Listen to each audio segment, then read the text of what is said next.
Hi hello friends, అందరూ ఎలా ఉన్నారు? బాగున్నారా?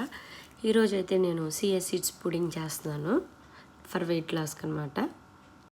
నేను ఒక 4 tablespoon small spoon chia seeds తీసుకున్నాను.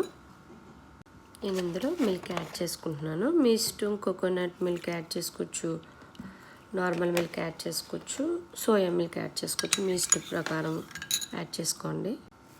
ఇందులో నేను హనీ యాడ్ చేసుకుంటున్నాను. మీ స్వీట్ని బట్టి మీరు యాడ్ చేసుకోవచ్చు. నేను పంప్కిన్ సీడ్స్ కూడా యాడ్ చేసుకుంటున్నాను అనమాట. ఇదైతే చాలా బాగా యూజ్ అవుతుంది ఫర్ వెయిట్ లాస్కి. వాల్నట్స్ ఇది కూడా నేను యాడ్ చేసుకుంటున్నాను. వాల్నట్స్ అంటే చాలా మంచిది. ఇదైతే రెడీ అయిపోయింది. మార్నింగ్ బ్రేక్ఫాస్ట్ తీసుకోవచ్చు, ఈవినింగ్ డిన్నర్ తీసుకోవచ్చు. ఇదైతే చాలా బాగా వెయిట్ లాస్ యూజ్ఫుల్ అవుతుంది.